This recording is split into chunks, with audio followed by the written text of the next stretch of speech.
आदाब, हमारे खास पेशकश इलेक्शन एक्सप्रेस में आपका बहुत इस्तकबाल है। मैं हूं हिना जुबैर। चौथे मरहले के लिए इंतखाबी तशहीरी मुहिम का शोर आज थम गया। तमाम पार्टियों के लीडरों ने वोटरों को अपनी जानिब राग़िब करने की कोशिशें खूब की। आज भी सियासी पार्टियों ने एक दूसरे पर जमकर इल्जाम तराशियां भी की। पीएम मोदी ने एसपी के गढ़ कन्नौज में इत्तेहाद पर निशाना साधा। वहीं अखिलेश यादव ने रोड शो करते हुए पीएम नरेंद्र मोदी पर जात-पात की सियासत करने का इल्जाम लगा दिया। आपको बताएं कि 29 अप्रैल को चौथे मरहले के तहत वोटिंग होना है। कई बड़ी सियासी शख्सियात की किस्मत दांव पर है। 29 अप्रैल को अवाम 13 रियासतों के लीडरों की किस्मत का फैसला ईवीएम में बंद कर देंगे। नाज़रीन, इलेक्शन एक्सप्रेस में हम रोज बरोज होने वाली इलेक्शन सरगर्मियों से करवाते हैं आपको रूबरू। तो चलिए शुरुआत करते हैं।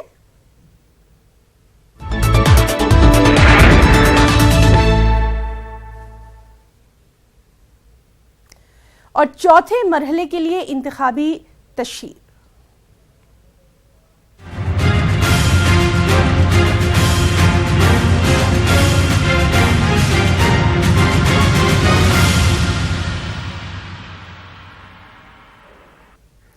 जी हां, चौथे मरहले के लिए इंतखाबी तशहीरी मुहिम का शोर थम गया है। सियासी पार्टियों के लीडरों ने आज शाम 5 बजे तक खूब रोड शो किए, बड़ी बड़ी रैलियों से खिताब किया और अवाम से वोट मांगने में कोई कसर नहीं छोड़ी। चौथे मरहले के लिए 29 अप्रैल को 71 सीटों पर वोट डाले जाएंगे। आपको बताएं कि इस मरहले में 943 उम्मीदवार मैदान में हैं। 3 मरहलों में आधे से ज्यादा सीटों पर वोटिंग हो चुकी है। इंतखाबात के नतीजे 23 मई को आएंगे।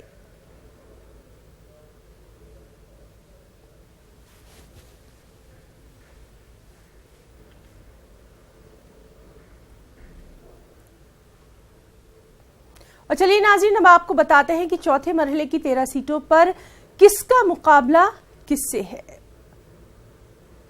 स्वागत और अभिनंदन करते हैं।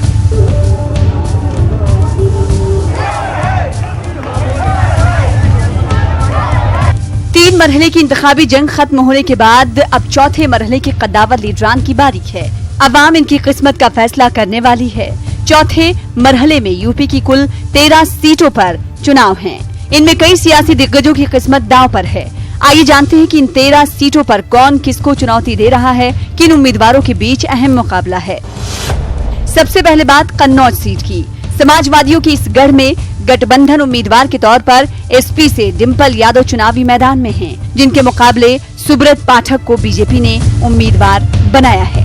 कानपुर में भी मुकाबला दिलचस्प है। बीजेपी से एसपी उम्मीदवार सत्यदेव पचौरी चुनावी मैदान में हैं, तो एसपी ने रामकुमार यादव को अपना उम्मीदवार बनाया है, जबकि कांग्रेस ने श्री प्रकाश जायसवाल पर फिर से भरोसा जताया है।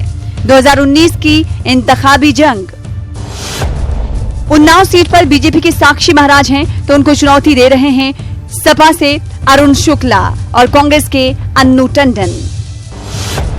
फर्रुखाबाद लोकसभा सीट पर मुकाबला दिलचस्प है। यहाँ बीजेपी के मुकेश राजपूत कमल खिलाने की सपने संजो रहे हैं, तो उनके मुकाबले मनोज अग्रवाल हाथी पर सवार होकर मैदान में उतरे हैं, जबकि पुराने कांग्रेसी सलमान खुर्शीद टक्कर देने के लिए मैदान में हैं। अकबरपुर लोकसभा सीट पर देवेंद्र सिंह भोले कमल के साथ हैं, तो निशा सचान मायावती की सिपहसलार के तौर पर चुनावी मैदान में हैं और राजा रामपाल हाथ के साथ मुकाबले के लिए मौजूद हैं। इटावा लोकसभा सीट पर रामशंकर कठेरिया की किस्मत दांव पर है। इनके मुकाबले एसपी ने एक और कठेरिया कमलेश कठेरिया को मैदान में उतारा है, जबकि कांग्रेस ने अशोक दोहरे को चुनावी मैदान में उतारा है। हमीरपुर लोकसभा सीट पर बीजेपी के पुष्पेंद्र सिंह चुनावी मैदान में हैं, जबकि बीएसपी ने दिलीप कुमार सिंह और कांग्रेस ने प्रीतम सिंह को चुनावी मैदान में मुकाबले के लिए उतारा है। हरदोई सीट पर बीजेपी से जयप्रकाश सिंह अपनी मजबूत उम्मीदवारी पेश कर रहे हैं, जबकि एसपी से उषा वर्मा और कांग्रेस से वीरेंद्र कुमार चुनावी मैदान में ताल ठोक रहे हैं। जालौन में भी जबरदस्त सियासी जंग है। यहाँ बीजेपी के भानु प्रताप सिंह चुनावी मैदान में हैं, जबकि अजय सिंह पंकज हाथी पर सवार हैं और ब्रजलाल खाबरी हाथ के साथ हैं। यानी चौथे मरहले की जंग बेहद दिलचस्प है। नेताओं की जोर आजमाइश के बाद अब अवाम की बारी है। इन कद्दावर लीडरान की किस्मत का फैसला अवाम ईवीएम में कैद करेगी। Bureau report, news 18 Urdu. और वहीं वज़ीर-ए-आज़म नरेंद्र मोदी ने आज यूपी में 3 बड़ी रैलियों से खिताब किया। आज पीएम मोदी ने हरदोई, सीतापुर और कन्नौज में अवामी जलसों से खिताब किया। समाजवादी पार्टी के गढ़ कन्नौज में पीएम मोदी ने एसपी बीएसपी इत्तेहाद पर निशाना भी खूब साधा। साथ ही उन्होंने वहां की आवाम से बीजेपी को ही वोट देने की अपील की। आपको बताएं कि कन्नौज से एसपी लीडर अखिलेश यादव की अहलिया डिंपल यादव मौजूदा रुकने पार्लियामेंट हैं। इस मौके पर पीएम मोदी ने कहा कि मैं अवाम का लीडर हूं और 130 करोड़ अवाम की उम्मीदें हैं कि मुझे थकने नहीं देती। यही वजह है कि मैं अवाम के ख्वाबों को शर्मिंदा ताबीर करने के लिए दिन रात मेहनत करता हूं। साथियों, आज मोदी का प्रचार वो बहन कर रही है जिसने पूरी जिंदगी चूल्हे में निकलने वाले धुएं में गुजारी थी और उज्ज्वला योजना के तहत जिसे मुफ्त में गैस कनेक्शन मिला है। आज मोदी का प्रचार वो बेटी कर रही है जिसे घर में स्वच्छ भारत अभियान के तहत अब शौचालय बन गया, जवान बेटी के लिए एक इज्जत घर मिल गया। आज मोदी का प्रचार वो गरीब मेरा भाई बहन कर रहा है जिसे प्रधानमंत्री आवास योजना के तहत पक्का घर, उसकी चाबी मिल गई और रहने चला गया। आज हम एक ऐसी दुनिया में रह रहे हैं जहां आतंकवाद सबसे बड़ी समस्या है। भारत के लिए तो ये सबसे बड़ा खतरा है। भारत तो आतंक का सबसे बड़ा टारगेट रहा है और आज भी आतंकी फैक्ट्रियां पाकिस्तान में चल रही है। आतंकवाद से देश की रक्षा होनी चाहिए कि नहीं होनी चाहिए? देश की रक्षा होनी चाहिए। इससे कैसे निपटेंगे? सपा बसपा के पास कोई फॉर्मूला है क्या? सपा बसपा के लोग इस पूरे चुनाव में एक बार भी आतंकवाद बोले हैं? मोदी को 100 गाली दी, आतंकवाद के खिलाफ 10 गाली बोले हैं क्या? क्यों भाई? जरा सपा बसपा वाले बताएं, ये आतंकवादियों से अब डरते हैं कि उनको बचाने के लिए चुप बैठे हैं? आज जितने भी लोग खुद को भावी प्रधानमंत्री बना रहे हैं, जरा ये समझिए आप, आज लोग प्रधानमंत्री बनने के बड़े कतार लगा करके बैठ गए हैं और घोषणाएं कर रहे हैं। एक कहता है तुम बनोगे, दूसरा कहता है तुम बनोगे। अहो रूपम अहो ध्वनि वाला चल रहा है। भाइयों बहनों, ये आज प्रधानमंत्री बनने के सपने देख रहे हैं। इन्होंने देश को मजबूत बनाने की, हमारे जवानों की रक्षा की कोई योजना सामने रखी है क्या?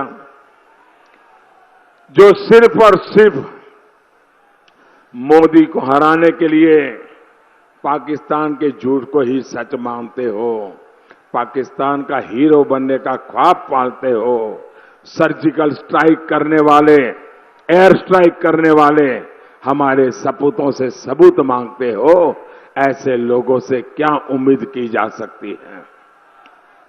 तन समर्पित, मन समर्पित और ये जीवन समर्पित। साथियों, आज आपके सहयोग से पूरी दुनिया में भारत की जय जयकार हो रही है। भारत को सम्मान देने की आज दुनिया में होड़ लगी है। आज भारत दुनिया का सबसे तेजी से विकास करने वाला बड़ा देश है। कांग्रेस तो ये कह रही है कि जम्मू कश्मीर से सेना कम कर देंगे, हमारे सैनिकों के विशेष अधिकार हटा देंगे। कांग्रेस देशद्रोह का कानून भी हटाना चाहती है। ऐसी सोच वाले आतंकवाद और नक्सलवाद हटा पाएंगे क्या? भाइयों और बहनों, मजबूर और बेईमान सरकारों को सामान्य मानवीय की चिंता नहीं होती। और वहीं कांग्रेस सदस्य राहुल गांधी ने आज अमेठी और रायबरेली में चुनावी रैलियों से खिताब किया और इस मौके पर राहुल गांधी ने रायबरेली के ऊंचाहार के गंगेहरा गोलालगंज में चुनाव रैली से खिताब किया। राहुल ने अपनी वालिदा सोनिया गांधी के लिए यहां लोगों से वोट मांगा और अमेठी में राहुल गांधी ने 2 बड़ी चुनावी रैलियों से खिताब किया।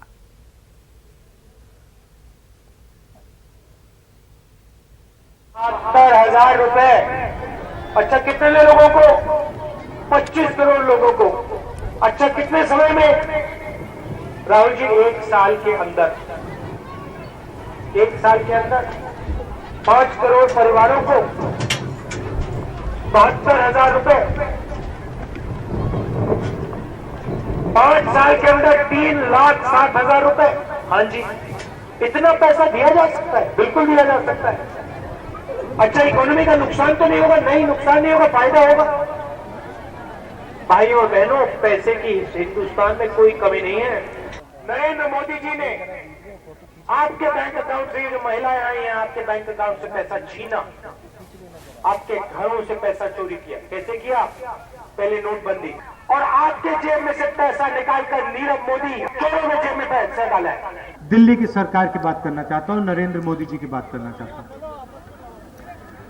5 साल पहले नरेंद्र मोदी जी आए, अमेठी की जनता से, उत्तर प्रदेश की जनता से, देश की जनता से उन्होंने वायदे किए थे। 4-5 वायदे किए थे, बड़े वायदे किए थे। एक वायदा किया था कि हर बैंक अकाउंट में मैं 15 लाख रुपए डाल के दूंगा। ये सब आपको याद है? भूल गए? याद है ना? ठीक है। आपके बैंक अकाउंट में आया पैसा? चौकीदार ने आपके बैंक अकाउंट में 1 रुपया डाला? नहीं। अब देखिए, चौकीदार ने यह भी कहा था कि 2 करोड़ युवाओं को हर साल मैं रोजगार दूंगा। रोजगार मिल गया? आपने चौकीदार के भाषण देखे इस बार? बेरोजगारी की बात नहीं करते, रोजगार की बात नहीं करते, युवाओं को रोजगार देने की बात नहीं करते, 15 लाख की बात नहीं करते। पिछले चुनाव में कहते थे किसानों को सही दाम मिलेगा, किसानों का कर्जा माफ होगा। हो गया? मिलता है सही दाम? तो ये चौकीदार जो है, जहां भी जाता है झूठ बोलता है। और वहीं कन्नौज में एसपी सदर अखिलेश यादव और डिंपल यादव ने बड़ा रोड शो किया। डिंपल यादव कन्नौज से ही एसपी उम्मीदवार भी हैं और अखिलेश यादव उनके शाना बशाना दिखाई दिए।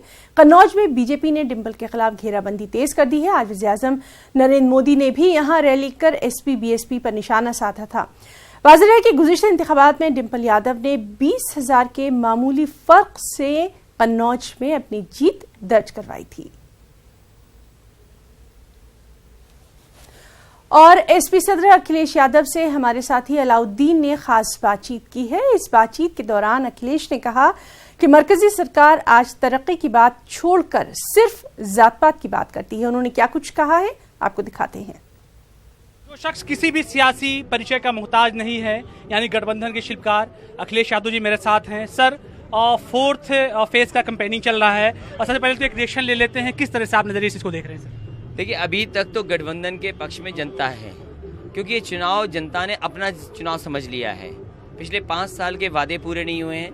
किसान को जो खुशहाली मिलनी चाहिए थी वो नहीं मिली, आय उनकी दोगुनी नहीं हुई, लागत का कुछ मिल नहीं रहा है, महंगाई बढ़ गई है, नौजवानों को बेरोजगार कर करके सरकार ने छोड़ दिया है। जहाँ निवेश की बातें करनी थी तो निवेश नहीं हुआ है, बाहर आपका एक्सपोर्ट बंद हो गया, मैन्युफैक्चरिंग सेक्टर स्लो हो गया, नोटबंदी के बारे में कोई सरकार बताना नहीं चाहती, जीएसटी के बारे में कुछ नहीं कहना चाहती है। तो ये तमाम सवाल ऐसे हैं जो बुनियादी सवाल हैं जिसमें सरकार को अपने 5 साल के कार्यकाल में बताना चाहिए था, लेकिन सरकार ने नहीं बताया। आज सरकार विकास छोड़ करके जाति और धर्म की बात कर रही है। सरकार को जाति और धर्म पे कैसे बात कर सकते हैं? लगातार लोग मुलाकात कर रहे हैं और हजारों की तादाद में उनके चाहने वाले लगातार हैं। बार बार अखिलेश जी को जाना पड़ रहा है कि लोग इतने जोश में, क्योंकि 3 बार खुद भी यहाँ से सांसद रहे हैं, यहीं से पूरा सियासी सफर उन्होंने शुरू किया। सर एक सवाल और कि पीएम आज तिरवा में आए थे और एक बार फिर से जाति संबंधित बातें उन्होंने कही हैं, आप क्या कहेंगे इसमें? देखिए, प्रधानमंत्री जब हारने लगते हैं और भारतीय जनता पार्टी जब हारने लगती है तो असली मुद्दों पे बात नहीं करना चाहती है। ये वही भारतीय जनता पार्टी है जिसने कब्रिस्तान और शमशान की बात की। ये वही भारतीय जनता पार्टी है जिनके नेताओं ने दिवाली और रमज़ान पे वोट मांगा। हम तो कहते हैं अगर हर जाति को हक और सम्मान मिल जाए, आप जाति जनगणना क्यों बाहर नहीं कर रहे हैं?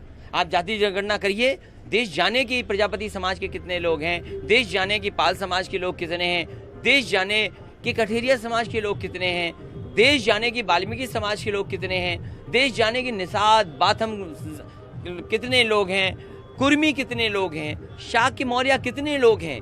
इसलिए हम चाहते हैं कि जाति के आधार पर गिनती हो जाए और जितनी जिसकी जाति है की आबादी है उसे हक और सम्मान मिल जाए। आखिरकार प्रधानमंत्री जी ने जनगणना की, उन्होंने 10,000 करोड़ के लगभग पैसा खर्च किया आधार कार्ड पर, जनगणना पे खर्च हुआ 2,000 करोड़ रुपया, अभी 12,000 करोड़ रुपया खर्च हो चुका है देश की आबादी की जानकारी को इकट्ठा करने के लिए। तो आखिरकार क्यों नहीं वो आंकड़े कर रहे हैं बाहर? उनको जातियों के आंकड़े बाहर कर देने चाहिए और हर जाति का सम्मान और जितना मिलना चाहिए उन्हें हक वो दे दें। सर एक सवाल और, जब गठबंधन बना था मुझे याद आ रहा, बाराबंकी में आपकी फोटो जलाई गई थी, बहन जी की भी फोटो जलाई गई थी, तो ये सिंबॉलिक मैसेज आखिर 70-75 सालों के बाद, आज़ादी के बाद, क्या देना चाहते हैं लोग? देखिए, भारतीय जनता पार्टी के पास मुद्दे नहीं हैं। वो जीएसटी पे बात नहीं करना चाहते, नोटबंदी पे बात नहीं करना चाहते हैं, एक्सपोर्ट खत्म हो गया उस पर बात नहीं करना चाहते हैं, जो मैन्युफैक्चरिंग खत्म हो गया उस पर बात नहीं करना चाहते, डिजिटल इंडिया क्या था, स्टैंड अप इंडिया क्या था, स्किल इंडिया क्या था, आज नहीं बात करना चाहते हैं। इसीलिए जानबूझ करके जनता को उलझाना चाहते हैं, धोखा देना चाहते हैं, छल से सरकार बनाना चाहते हैं। लेकिन हमें भरोसा है जनता पर कि जनता विकासवादियों की मदद करेगी, जनता उनको सबक सिखाएगी जिन्होंने धोखा किया उनके साथ, चाहे वो अच्छे दिन का धोखा हो, चाहे वो उनके अकाउंट में कुछ पैसा पहुंच जाने का धोखा हो, नौजवानों का चाहे वो धोखा जिसकी वजह से उनकी नौकरी और रोजगार छिन गए हों। अभी फिलहाल जैसे जिस तरह का इलेक्शन चल रहा है, आपको लग रहा है कि जो है उत्तर प्रदेश एक महत्वपूर्ण रोल अदा करने जा रहा है? उत्तर प्रदेश से ही महापरिवर्तन होना है। ये महागठबंधन परिवर्तन ला रहा है, महागठबंधन नई सरकार देने जा रहा है, महागठबंधन देश को नया प्रधानमंत्री देने जा रहा है। इसका संकल्प जनता ने ले लिया और महागठबंधन के पक्ष में खड़े दिखाई दे रहे हैं। अखिलेश यादव जी थे जिन्होंने साफ तौर से कहा है कि जिस तरह से लगातार जनता का सपोर्ट उनको मिल रहा है और खासतौर से गठबंधन को सपोर्ट मिल रहा है, इस बार बड़ा परिवर्तन होने जा रहा है और वो परिवर्तन उत्तर प्रदेश से होगा। कैमरा पर्सन राजेश के साथ अलाउद्दीन, न्यूज़ 18 कन्नौज। और वहीं कन्नौज से एसपी उम्मीदवार डिंपल यादव से भी खास बातचीत की हमारे साथी अलाउद्दीन ने, आइए आपको दिखाते हैं। कहा जाता है उनसे मिलने के लिए हर कोई खुदकिस्मती समझता है। मेरे साथ डिंपल यादव जी हैं, कन्नौज में इतने वक्त वो अपना प्रचार कर रही, रोड शो कर रही। मैम, महिलाओं की मैं बात करूंगा, जब सर मुख्यमंत्री थे आपने कई मसलों पर महिलाओं के स्वास्थ्य, शिक्षा और सैनिटेशन, इस सब मुद्दों पे बहुत काम आपने किया था। आपको क्या लगता है क्या अभी जरूरत है महिलाओं के लिए? मैं समझती हूँ सबसे ज़रूरी महिलाओं की शिक्षा, सुरक्षा, स्वास्थ्य ही है अभी भी। और जब ये महिलाओं का मुद्दा, मैं समझती हूँ क्योंकि चुनावी मुद्दा कभी नहीं बन पाता है, और जिस दिन महिलाओं का मुद्दा चुनावी मुद्दा बन जाएगा तो मैं समझती हूँ महिलाओं की स्थिति हमारे देश में बहुत सुधरेगी, बहुत महिलाएं आगे बढ़ सकती है। मैम, यहाँ से आप तीसरी बार लड़ रही है, क्या हैट्रिक लगने जा रहा है? आप बताइए, आपको लग रहा है कि नहीं? माहौल तो बहुत अच्छा है। नहीं, मुझे लगता है कि लगने वाला है। कई गांव में जाना हुआ और सर ने काम बहुत कराया, मैंने देखा हुआ काली नदी के आसपास का इलाका, मैंने कई गांव में गया, आप लोगों ने पुलों का बहुत काम किया, बहुत विकास का काम किया है। कन्नौज के लिए स्पेशल क्या रोड मैप एक रखती हैं आप? कन्नौज में मैं समझती हूँ जो कभी काम रुके हुए हैं, कन्नौज में हमारी आलू मंडी का काम रुका हुआ है और बहुत सारी सड़कें हैं जो इस सरकार के आते ही रुक गई हैं, मिधुना साइड में है। और इसी के साथ हमारा जितने भी कार्य यहाँ पे चल रहे थे, जैसे कि परफ्यूम पार्क हो जाए, वो भी रोका हुआ है। तो सरकार ने कई इस तरह के काम कन्नौज में रोके हुए हैं और मैं समझती हूँ जो प्रदेश की सरकार है वो बहुत हीन भावना से काम करती है। मैं एक विजुअल के साथ अपनी बातचीत खत्म करूंगा। लगातार जो काफिला चल रहा है उसमें लोग पीछे पीछे लगे हुए हैं। एक बार मैं कैमरा पर्सन से कहूंगा, लोग लगातार डिंपल जी अभिवादन स्वीकार उनका कर रही हैं। करीब 8-9 किलोमीटर का काफिला पूरा तय हो चुका है, लेकिन अभी भी भीड़ कम होने का नाम नहीं ले रहे। गुरसाहिबगंज से जब हम लोग चले थे तो वहां पर हजारों की तादाद में उनको देखने सुनने के लिए लोग बेकरार थे। हालांकि अभी ये काफिला चलेगा, आज शाम तक काफिला चलेगा। इसके बाद अखिलेश जी की प्रेस कॉन्फ्रेंस भी होगी। चौथा चरण अपने अंतिम वक्त पर है और सबसे वीवीआईपी सीट में हम इतने वक्त मौजूद हैं जो चौथे चरण के तहत है कन्नौज। अखिलेश जी यहाँ से 3 बार जो है सांसद रहे हैं, तीसरी बार जो है डिंपल जी भी यहाँ से सांसद का प्रतिनिधित्व करने वाली 2019 में। कुल मिलाकर के कन्नौज में माहौल बिल्कुल सियासी है। कैमरा पर्सन राजेश के साथ अलाउद्दीन, न्यूज़ 18 कन्नौज। नाज़रीन, अब आपको सीधे लिए चलते हैं कोलकाता, हमारे न्यूज़ 18 के खास प्रोग्राम सियासी जंग में, जहां पर इस वक्त लाइव प्लेटफॉर्म पर अहम सियासी पार्टी के नुमाइंदे और साथ ही साथ लोग बड़े जोश और खरोश के साथ मौजूद हैं। और न्यूज़ 18 उर्दू के सीनियर एडिटर तहसीन मुनव्वर इस वक्त वहां से तमाम लोगों के जो जज्बात हैं, तमाम लोगों की जो बातें हैं, वो पहुंचा रहे हैं। कुछ आपने पूरी इतनी सबमिट वगैरह कर लिया, सब किया, लेकिन उस हिसाब से तो यहाँ पर वो इन्वेस्टमेंट तो आया नहीं। और यह रोजगार की बात जैसे फैयाज साहब उन्होंने कही, जो सच्चर कमेटी में आप लोगों के बारे में जो चीजें निकल कर आई थी, क्या ये लोग दूर कर पाए उसको? देखिए, ऐसा है कि सच्चर लेकर के काफी जो है चीख पुकार हुई बाएं मुहाज के खिलाफ। सच्चर कमेटी के जो सिफारिशात थे या बाद में रंगनाथ मिश्रा कमीशन हुए, हम लोग आगे बढ़ते हैं, कमीशन के रिकमेंडेशन को काम करेंगे उस पर। आज भी सच्चर कमेटी के लिए की बात हो रही है, रंगनाथ मिश्रा कमीशन गायब हो चुका है, जबकि सच्चर कमेटी तो एक डायग्नोसिस था, रिकमेंडेशन जो है वो था रंगनाथ मिश्रा कमीशन, वो हम नहीं किए। दूसरी बात ये रही कि देखिए, बीजेपी या तृणमूल किस तरह एक ही, मतलब दोनों एक ही सिक्के के, मतलब खोटा सिक्के हैं, दोनों एक ही रूप हैं, दोनों ही झूठ पर। ये कह रहे हैं 50 इतने लोगों को, 60 लाख लोगों को नौकरी दे दी, उधर भी कह रहे हैं कि कोई भी नहीं मरा है। तो ये क्या है कि दोनों ही झूठ पर। अभी कुछ दिन पहले कहा दिए हैं कि उनको नौकरी मिली, हमें नहीं मालूम। बंगाल के अंदर में टीचर क्वालिफाई करके अपॉइंटमेंट, किसी का एहसान नहीं, कोई झंडा डंडा दादा भैया को पकड़ने की जरूरत नहीं है।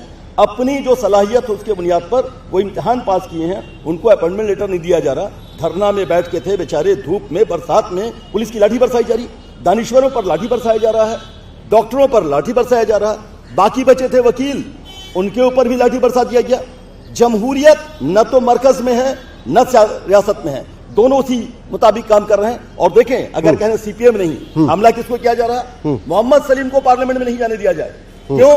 मोहम्मद सलीम पार्लियामेंट में चीख पुकार करते हैं, मोदी का जो है मतलब उसके खिलाफ आवाज बुलंद करते हैं। अगर इतना ही था मोदी के खिलाफ दीदी, तो हमला किया गया मोहम्मद सलीम के ऊपर में चुनाव के दिन में, बूथ कैप्चरिंग किया जा रहा है, किसके खिलाफ? आज कन्हैया कुमार को रोकने की कोशिश की जा रही, किस लिए? क्योंकि मोदी का होता ना, चड्डी मोदी कर देगा। हमारे उम्मीदवारों पर अगर हम नहीं है, आज ही जहां हम लोग कर रहे हैं, यहां का रहने वाला डॉक्टर फुआद हलीम, डायमंड हार्बर कॉन्स्टिट्यूएंसी, हमला किया गया उसके ऊपर में। आसनसोल हमला किया गया उम्मीदवार के ऊपर में। तो ये क्या कर रहे हैं? बीजेपी और तृणमूल दोनों मिलकर के, एक तो लोगों को बेवकूफ बनाने का काम, झूठ बोलने का काम, तभी तो गंगा साफ कर रहे हैं या देश को साफ कर रहे हैं। अजीज साहब, ये इंतखाबी तशद्दुद की खबरें जो हैं इन मगरबी बंगाल से और केरला वगैरह इस जगह के इलाकों से क्यों आती हैं? देखिए, अगर मिजाज में डेमोक्रेसी नहीं हो तो इस तरह का तशद्दुद होता है। यहाँ भी जो एक बहुत बड़ी कमी है वो ये है कि हेल्दी अपोजिशन हो जमहूरियत के साथ, डेमोक्रेसी के साथ, उसकी सोच में कमी है और इसकी वजह से ये तशद्दुद ज़्यादा है।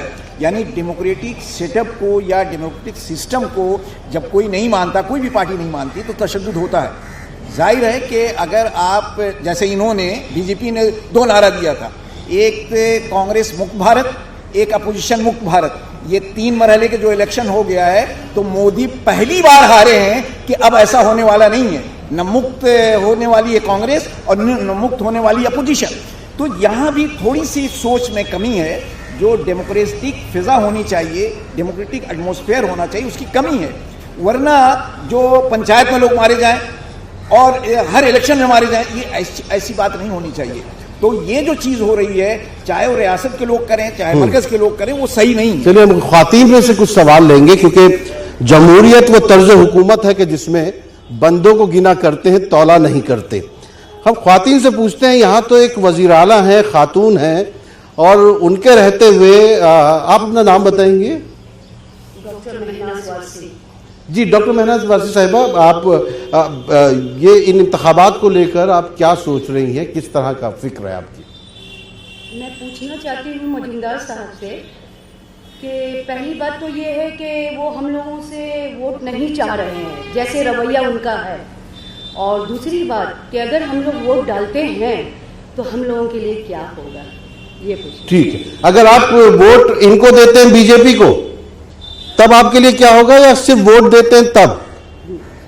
जी, अगर देते हैं, चलिए ईमानदारी से, जितने ये लोग ख्वाब दिखा रहे हैं, तो क्या करेंगे ये लोग यहाँ? वो तो कहते हैं सबका साथ सबका विकास। ये विकास वाली बात तो अब बदलनी होगी। विकास विकास सुनते सुनते आने वाली जनरेशन जो है, ये विकास का मतलब ही भूल जाएंगे, और डिक्शनरी में विकास का जो मानी है वो बदल दिया जाएगा। जी, आप किस अंदाज से सोचती हैं? जी, मैं भी उनसे पूछना चाहूँगी कि ये मुसलमान का वोट जो मांग रहे हैं तो किस बिना पे मांग रहे हैं, पहली बात। और दूसरी तो बात, बहुत सारे लोग खड़े हैं, वो सभी मुसलमान का वोट मांग रहे हैं, उनसे भी पूछ लीजिए। उनसे भी मैं पूछूंगी, लेकिन खास अभी ये बीजेपी वालों से पूछना चाहूँगी कि उनका एजेंडा काफ़ी है कि जो रवैया उन लोगों ने रखा है यहाँ देश का जो हाल हो गया है, सेक्युलरिस्ट में डिवाइड कर दिया है, तो उनसे मेरा खास सवाल है। दूसरा सवाल मैं ये पूछना चाहूँगी कि इनके मजहब में साधु का क्या मतलब होता है? साधु हम लोग जो जानते हैं कि त्याग देना, संसार त्याग देना, लेकिन इनके जितने साधु जो अभी ला रहे हैं, ये जो आए हैं, तो किसको सीट चाहिए, किसी को सीएम बनना है, किसी को एमपी बनना है, तो वो जरा मुझे इलैबोरेट करके बताएं कि इसका क्या मतलब बनता है साधु। जी, आप कुछ कहना चाहेंगे? हम भी यही कहना चाहते हैं कि जो भी सरकार आए, खास करके बीजेपी से हम ये कहना चाहते हैं कि नहीं, किसी और से भी कुछ कहना है कि सब? जयप्रकाश जी, आप बहुत मशहूर है इस इलाके में, जितनी ख्वातीन है सिर्फ आप ही को निशाना बना रही हैं। आपका माजी तो अच्छा था ना। एक्चुअल ये प्रॉब्लम है ना कि ज्यादातर नुकसान औरतों को ही हुआ है, हर मसला लेके, चाहे वो नोटबंदी का हो, चाहे जीएसटी का हो, चाहे महिलाओं की सुरक्षा का हो, चाहे मजहबी हो। तो इसीलिए ज्यादातर खवातीन ही उनसे नाराज है, बीजेपी सरकार से। बस यही मैं कहना चाहूंगी। देखिए, सिन्फ नाजुक है, लेकिन बहुत सख्ती के साथ अपनी बात कह रही हैं। इधर भी एक मोहतरमा है, मैं उनसे भी सवाल करना चाहूंगा। अरे, कोई बीजेपी से भी आया है कि नहीं? जी जी, मेरा यही सवाल है कि बीजेपी इतना डेवलपमेंट के बारे में बात करते हैं, औरतों की सुरक्षा के बारे में बात करते हैं। गुजरात राइट में कितना सुरक्षा की उन्होंने औरतों की? बहुत अच्छा सवाल है ये। और देखिए, जो गले में जैसा रंग आपने डाला, इन्होंने भी डाला हुआ है। जी, मेरे 3 पॉइंट्स हैं। सबसे पहला पॉइंट ये है, किससे? जयप्रकाश जी से। कितने मशहूर हैं जयप्रकाश जी आप? जी, मशहूर तो होंगे जी। जब चौकीदार चोर है तो जाहिर सी बात मशहूर होंगे, क्योंकि चौकीदार के नाम पे भी इन्होंने एक दाग लगा दिया। हाँ। पहला सवाल, जीएसटी से आम जनता को तो फायदा हुआ नहीं है, और नोटबंदी से आम जनता को फायदा नहीं हुआ है, लेकिन बीजेपी को तो बहुत बड़ा फायदा नजर आ रहा है, जो आप यूपी में और बहुत सी जगह में देख सकते हैं। इनके बड़े बड़े महल तैयार हो रहे हैं, बीजेपी अलायंस आरएसएस। दूसरा सवाल मेरा यह है कि घोटाला इनके ही वक्त में राफेल का घोटाला है, और आज मैं यहां इस आपके माध्यम से कह रहा हूं कि नोटबंदी भी एक घोटाला है और जीएसटी भी एक घोटाला। तो राजिनी, हम आपको दिखा रहे थे कोलकाता से हमारा बेहद खास प्रोग्राम है सियासी जंग। ये एक ऐसा प्लेटफॉर्म है जहां पर उस इलाके की आवाम जमा होती हैं और अपने जो उनके चुने हुए लीडर होते हैं और दूसरी पार्टियों के जो लीडर होते हैं उनसे वो सवाल जवाब करते हैं, 5 साल का हिसाब चाहते हैं। और न्यूज़ 18 उर्दू के सीनियर एडिटर तहसीन मुनव्वर जो है वो इस प्रोग्राम के जरिए तमाम चीजों को सामने लाने की कोशिश कर रहे हैं। चलिए आगे बढ़ेंगे। बीजेपी छोड़कर कांग्रेस में शामिल हुए शत्रुघ्न सिन्हा ने जिन्ना की तारीफ कर डाली है। मध्य प्रदेश के छिंदवाड़ा में रैली के दौरान उन्होंने कहा कि आजादी और तरक्की में मोहम्मद अली जिन्ना का भी रोल रहा है। शत्रुघ्न सिन्हा ने कहा कि सरदार पटेल से लेकर जवाहरलाल नेहरू तक और गांधी जी से लेकर जिन्ना तक मुल्क की आजादी और तरक्की में सभी का ताउन रहा है, इसलिए वो कांग्रेस में शामिल हुए। हालांकि इस बयान के बाद जिस तरह से तवक्को थी, शत्रुघ्न सिन्हा ने अपनी सफाई पेश कर डाली। शत्रुघ्न सिन्हा ने कह डाला कि जबान की लर्जिश की वजह से ऐसा हो गया। शत्रुघ्न सिन्हा ने अपनी सफाई में कहा कि वो दरअसल नाम मौलाना अबुल कलाम आजाद का लेना चाहते थे। चलो, ये नया परिवार है, ये कांग्रेस परिवार महात्मा गांधी से लेके सरदार वल्लभ भाई पटेल से लेके मोहम्मद अली जिन्ना से लेके जवाहरलाल नेहरू से लेके स्वर्गीय इंदिरा गांधी से लेके राजीव गांधी से लेके राहुल गांधी से लेके पहले भी नेताजी सुभाष चंद्र बोस, इनकी पार्टी है जिनका देश के विकास में, देश की तरक्की में, देश की आजादी में सबसे महत्वपूर्ण और सबसे बड़ा योगदान हुआ। इसलिए हम यहाँ आए यहाँ पे, और एक बार जब आ गया हूं, पहली और शायद आखिरी बार कांग्रेस पार्टी में, तो कभी अब मुड़ के जाने के लिए नहीं आया हूं। भले मैं कहता हूं जब आया हूं, संक्षेप में कहूं तो कह सकता हूं कि कुछ तो मजबूरियां रही होंगी, वरना यूं ही कोई बेवफा नहीं होता। और शत्रुघ्न सिन्हा के बयान पर मरकजी वजीर मुख्तार अब्बास नकवी ने क्या कुछ रद्द-ए-अमल दिया, आपको दिखाते हैं। कांग्रेस में जाते ही अगर उनके अंदर जिन्ना की आत्मा घुस गई और जिन्ना की आत्मा उनके शरीर में घुस करके उनको बोलने के लिए मजबूर कर रही, तो ये अपने आप में आपको समझ लेना चाहिए कि कांग्रेस का राष्ट्रवाद क्या है और कांग्रेस का सेकुलरिज्म क्या है। उसके साथ ही साथ कांग्रेस का ये कोई पहला मौका नहीं है जब देश के महापुरुषों और देश के लिए जिन लोगों ने कुर्बानी दी है, उनके कुर्बानी को और उनके योगदान को कमजोर करके दिखाने की कोशिश हुई हो। और जब वज़ीर आला कमलनाथ से शत्रुघ्न सिन्हा के बयान पर मीडिया ने सवाल पूछा तो उन्होंने अपना पल्ला झाड़ते हुए मामले की जानकारी होने से ही इनकार कर दिया। बयान पर कंट्रोवर्सी हो रही है जिसमें उन्होंने कहा था कि मोहम्मद अली जिन्ना का योगदान है आज़ादी में और विकास में देश के। मैंने सुना नहीं, पर अगर मैंने तो ऐसा सुना नहीं। अगर उन्होंने कहा होगा, मैं कुछ और लोगों से बातचीत करने में व्यस्त हूँ। बीजेपी के कुछ और लीडरों ने शत्रुघ्न सिन्हा के बयान पर क्या कुछ कहा है, आपको दिखाते हैं। शत्रुघ्न सिन्हा दुर्घटनावश राजनीति में आए थे, वो फिल्मों के खलनायक थे। भारतीय जनता पार्टी ने उनको राजनीति का नायक बनाया, लेकिन दुर्भाग्य से वो राजनीति के भी खलनायक हो गए। और वहीं कांग्रेस के सीनियर लीडर राज बब्बर ने शत्रुघ्न सिन्हा के बयान पर क्या कुछ कहा है, जरा वो भी देख लेते हैं। कांग्रेस पार्टी गांधी, नेहरू, मौलाना आजाद, सरदार पटेल ऐसे महापुरुषों की पार्टी है। बाकी लोगों का मैंने ना इतिहास पढ़ा है ना मैं जानता। जिन्ना का नाम लिया है। मैंने जो कहा, जिस कांग्रेस पार्टी को मैं जानता हूँ वो गांधी, नेहरू, मौलाना आजाद, सरदार पटेल की पार्टी है। वहीं सफाई के समाजवादी खानदान ने बढ़तरी की लड़ाई है कि कम होने का नाम नहीं ले रही है। कन्नौज में डिंपल यादव के जरिए मायावती के पैर छूने के मामले में शिवपाल यादव ने एसपी क़यादत पर बड़ा हमला बोल दिया। शिवपाल यादव ने कहा कि समाजवादी पार्टी पूरी तरह से अपने घुटने टेक चुकी है। उन्होंने ये भी कहा कि एसपी राम मनोहर लोहिया के उसूल के खिलाफ काम कर रही है। और फिरोजाबाद की अगर बात करें तो फिरोजाबाद के उम्मीदवार और रुकने पार्लियामेंट अक्षय यादव ने शिवपाल यादव और उनकी पार्टी को बीजेपी की ही टीम बी बताते हुए कुछ इस तरह से हमला बोला। पार्टी में अब लोहिया के सिद्धांतों पर नहीं चल रही, चौधरी चरण सिंह के सिद्धांतों पर अब नहीं चल रही, नेताजी के सिद्धांतों पर अब नहीं चल रही। अब देख ही रहे हो, अब ऐसे दिन समाजवादी पार्टी के आ गए हैं, बहुजन समाज पार्टी से उन्हें सीखना पड़ेगा।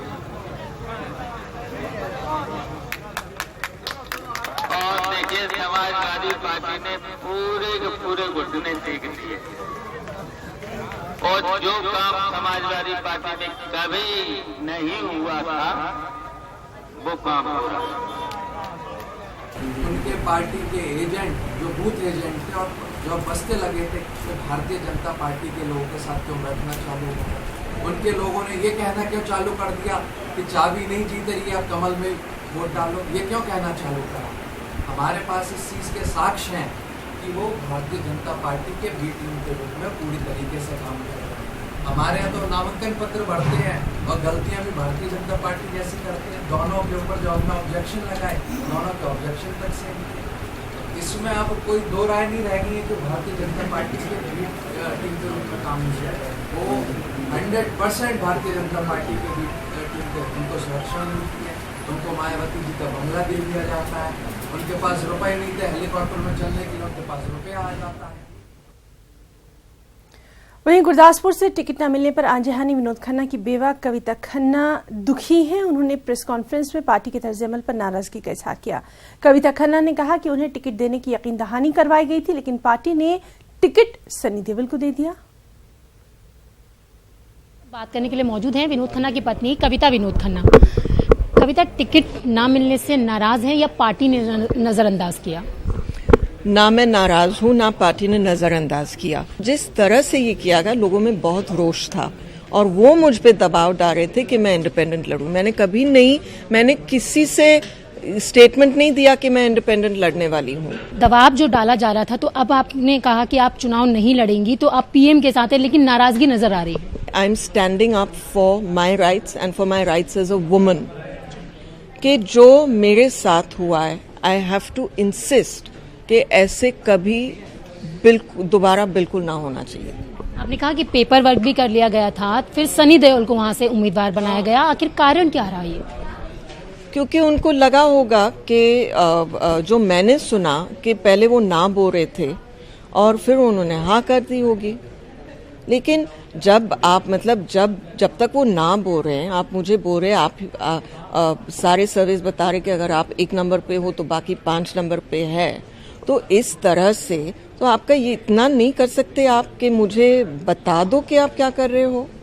मतलब मैंने सोशल मीडिया पे देखा कि वो कैंडिडेट बन गए हैं और सोशल मीडिया पे देखा और सोशल मीडिया पे मैंने जाना कि वो उनको शामिल किया गया है पार्टी में। तो पार्टी की तरफ से आपको किसी ने नहीं बताया? नहीं, बिल्कुल नहीं। सनी के लिए प्रचार करेंगी? अगर वो पूछेंगे तो मैं करूंगी, पार्टी को तो पूछना चाहिए। तो आपने देखा, ये थे हमारे साथ बात करने के लिए कविता विनोद खन्ना, जिनका कहना है कि वो आहत हैं लेकिन पीएम मोदी के साथ हैं। कैमरा पर्सन वैभव के साथ मैं रचना, न्यूज़ 18 दिल्ली। साध्वी प्रज्ञा सिंह ठाकुर ने अपने मुतनाज़ा बयानों पर तबसरा करते हुए कहा कि उन्होंने अब तक कोई भी मुतनाज़ा बयान दिया ही नहीं, जो हकीकत है वही बयान की है और पूरा मुल्क इस बात को समझता है, मानता है। सिर्फ चंद लोग ऐसे हैं जो कि उनकी बातों की मुखालिफत कर रहे हैं। मैंने ऐसा कोई विवादित बयान नहीं दिया है। अब क्या है, जिन लोगों को जो करना है वो करने दें। मैं ऐसा कुछ भी नहीं कहती जो राष्ट्र धर्म को नुकसान हो। ऐसा कुछ भी नहीं है। ऐसा देखो, विरोधी लोग तो ऐसा कहेंगे, कहने दो। लोकसभा के इंतखाबी जंग में मुख्तलिफ तस्वीरें, बेहद दिलचस्प तस्वीरें सामने आ रही हैं। जहां एक तरफ लीडरों के खिताब का शोर है, वहीं दूसरी जानिब कुछ ऐसे लोग भी हैं जो कि अपनी तख्लीकी सलाहियतों के जरिए अपनी खास पहचान बना रहे हैं। पटना की एक ऐसी ही खातून है जो कि कपड़ों पर चुनाव के निशान बनाकर अपने कारोबार को नई शक्ल दे रही हैं और लोग इन्हें पसंद भी बेहद कर रहे हैं। आपको दिखाते हैं हमारे बुलेटिन की ये खास रिपोर्ट।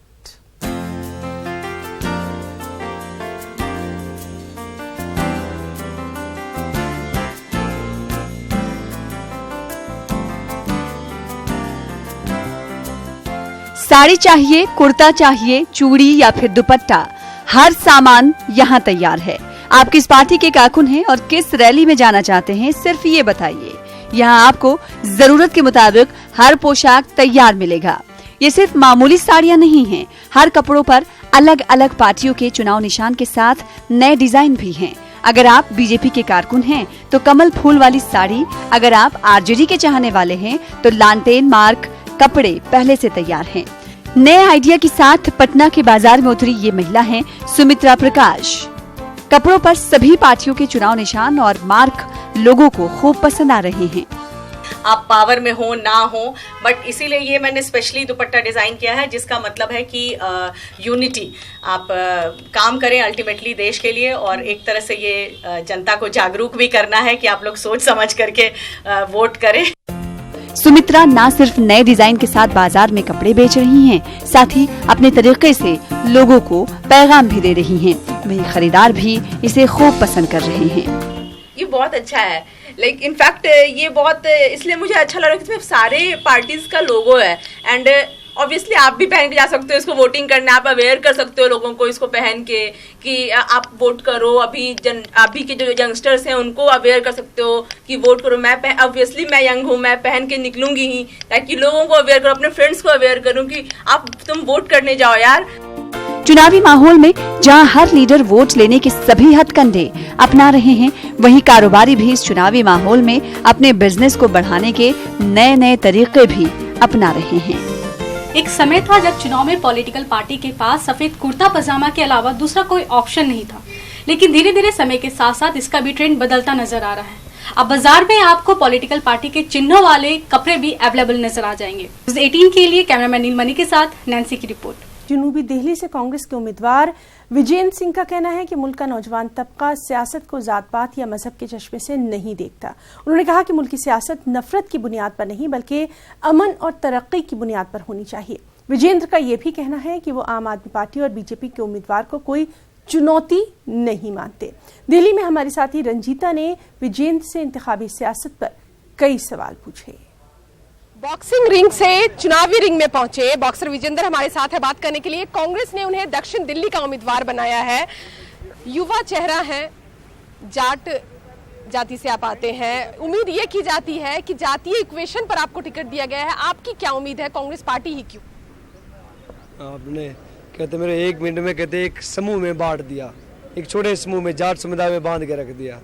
मैं जो इतना खेला, मैंने इतना देश के लिए लड़ा, उसका अपने 1 मिनट में कम्युनिटी बांध दिया। That's not good. आती जो मैं समझता हूँ, राइट। मैं एक कम्युनिटी का नहीं हूँ, मैं एक राष्ट्र का हूँ। मैं कहीं से भी चुनाव लड़ सकता हूँ, चाहे यूपी हो, चाहे मणिपुर हो, चाहे तमिलनाडु हो। तो मेरी कोई इसमें वो नहीं है कि लाइक मैं सिर्फ हरियाणा से बिलोंग करते हैं, एक समुदाय से बिलोंग करता हूँ। हम सब की कहते हैं हिंदुस्तान एक सब लोगों का एक देश है, सब लोग प्यार से रहें। और जो लाइक रिलीजन के नाम पर, जो कास्ट के नाम पर जो राजनीति फैलाई जाती है, मैं उससे बहुत परे हूँ। मैं चाहता हूँ कि ये सब चीज़ें ना हो, हमारे आने वाली जनरेशन के लिए सब ठीक नहीं है। और ये मेरे नहीं, कांग्रेस पार्टी के भी व्यू हैं, और इसलिए मैंने कांग्रेस पार्टी को ज्वाइन किया। किस तरह की तस्वीर देखते हैं? जैसे आपने कहा कि जाति और धर्म की बात नहीं होनी चाहिए, राजनीति के कौन से रूप को आप देखते हैं? क्यों चुनावी मैदान में आप पहुंचे? खिलाड़ी थे, एक अच्छा एक मान सम्मान था आपका, राजनीति ही क्यों? बिकॉज ये सब चीज़ें चल रही हैं आजकल, इसलिए हम राजनीति में आए। और हर एक युवा को आना चाहिए। अगर आप डिबेट देखेंगे तो एक बच्चा कभी डिबेट न्यूज़ नहीं देख सकता हो, बिकॉज वो कभी कास्टिज्म के नाम पे, कभी किसी रिलीजन के नाम पे लड़ाई झगड़े, कभी मारपीट। आजकल तो सरेआम कहते हैं कि स्टूडियोज में फाइट थप्पड़ चलते हैं। तो ये बच्चा फिर पूछता है कि पापा ये क्या हो रहा है, तो उसको मैं क्या जवाब दूंगा कि लाइक ये हमारा हिंदुस्तान है। नहीं, हिंदुस्तान हमारा ऐसा नहीं है, हिंदुस्तान हमारा बहुत खूबसूरत है। साफ तौर पर बॉक्सर विजेंद्र जी का कहना है, युवा चेहरा है और कहीं ना कहीं उम्मीद करते हैं कि राजनीति की एक अलग तस्वीर देश के सामने रखेंगे। हालांकि ये भी कह रहे हैं कि पाकिस्तान हमारा पड़ोसी देश है और नफरत से किसी चीज का हल नहीं होता। कैमरा पर्सन अंकित के साथ रंजीता झा, न्यूज़ 18 नेटवर्क। दिल्ली के शालीमार बाग को कौन नहीं जानता। इस इलाके को दारुल हुकूमत का पॉश इलाका भी कहा जाता है, लेकिन बहुत कम लोग ये भी जानते हैं कि इस इलाके में एक छोटी सी झुग्गी बस्ती भी है और इस बस्ती के लोग आज तक अपनी बुनियादी सहूलतों की लड़ाई लड़ ही रहे।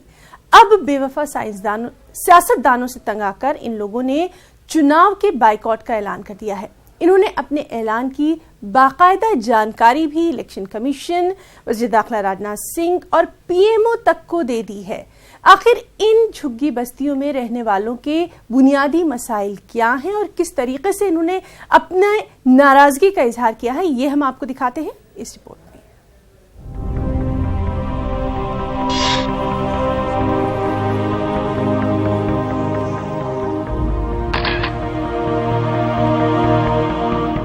दिल्ली के पॉश इलाके शालीमार बाग की ये तस्वीरें चिराग तले अंधेरे की तरह दिखाई देती हैं। ये छोटी सी झुग्गी बस्ती 1987 से यहाँ बसी हुई है। शालीमार बाग इलाके के सीबी ब्लॉक में तकरीबन 1000 से ज्यादा लोग यहाँ रहते हैं। 500 से ज्यादा वोटर इसी झुग्गी बस्ती से आते हैं, लेकिन आज तक इस झुग्गी बस्ती को बिजली और पानी जैसी बुनियादी सहूलियात से महरूम रखा गया है। हर चुनाव में यहाँ सियासी पार्टियों के उम्मीदवार वोट मांगने आते हैं, वादा करते हैं, लेकिन वादे वफा नहीं करते। इसलिए इस मर्तबा यहाँ के लोगों ने चुनाव के बायकाट का ऐलान कर दिया है। हमारे को 35 साल हो गए यहाँ पर, आज तक हमारे लिए लाइट पानी कुछ भी नहीं है। क्या हम भारत के नागरिक नहीं हैं? हमें बताया जाए, अगर हम भारत के नागरिक नहीं हैं तो उठा के फेंक दो कहीं भी, और अगर हम भारत के नागरिक हैं तो मुझे लाइट पानी दिया जाए। हमारा हक है, हमें पार्टी से किसी से एलर्जी नहीं है, हमें हमारा हक चाहिए। जिस टाइम में कांग्रेस मालिक थी उस टाइम हम दौड़ते दौड़ते थक गए, बीजेपी आई उसमें भी दौड़ते दौड़ते थक गए, लेकिन जहाँ जाते हैं तो क्या कहते हैं, जाइए तुम्हारा काम हो जाएगा, लेकिन हमारे काम की कोई वैल्यू नहीं, कोई सुनवाई नहीं। सबसे बड़ी समस्या है लाइट और पानी की। हम लोग बहुत परेशान हैं, सालों से हमारे पास सारी आईडी है, सारे प्रूफ है, हम सारे दिखा रहे, लेकिन राशन कार्ड, आधार कार्ड, पहचान पत्र, गैस का कनेक्शन, सारा कुछ है, तो हम वोट ही नहीं डालेंगे। क्या करेंगे, बस का वोट नहीं डालेंगे। ऐसा नहीं है कि इन लोगों के पास आधार कार्ड, राशन कार्ड या वोटर शनाख्ती कार्ड नहीं है। इन लोगों के पास वो तमाम दस्तावेजात मौजूद हैं जो उन्हें यहाँ के शहरी होने की बुनियाद पर तमाम सहूलियात का हकदार बनाती हैं। लेकिन सियासत के शिकार ये लोग अपने ही शहर में बेगानों की जिंदगी गुजारने पर मजबूर हैं। बहुत मुसीबत है की दिक्कत हम सामना कर रहे हैं जी। जैसे हम रह रहे हैं कि एक कीड़ मकोड़ है ना, उसकी भी जिंदगी बढ़िया होंगी, लेकिन हमारे कीड़ मकोड़ से भी ज्यादा बेहतर जिंदगी खराब है। जैसे हम रह रहे हैं वैसे हम जानते हैं।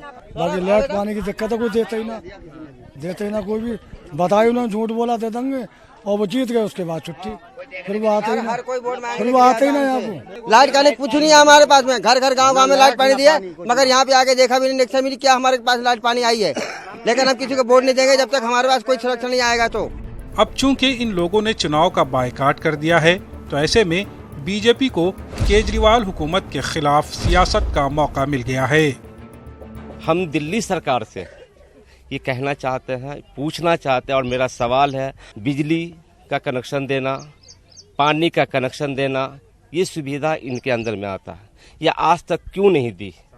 जबकि 4 साल से यहाँ पर हैं वो केजरीवाल जी। आज हिंदोरा पीट रहे हैं पूरी दिल्ली में कि हम दिल्ली को पूर्ण राज का दर्जा देंगे, पूर्ण राज का दर्जा दिलाएंगे। साहब, आप पूर्ण राज की बात तो बाद में करेंगे, इनको पूर्ण सुविधा दिलवा दे, ये आपके लिए बड़ी मेहरबानी होगी इनके लिए। दारुल हुकूमत दिल्ली में बिजली पानी जैसी सहूलियात का ना मिलना शर्मनाक और बाइस तशवीश भी है। अगर मुल्क के दारुल हुकूमत का ये हाल है तो फिर दूर दराज इलाकों का हाल कैसा होगा, इसका अंदाजा लगाया जा सकता है। न्यूज़ 18 उर्दू के लिए दिल्ली से खुर्रम शहजाद की रिपोर्ट।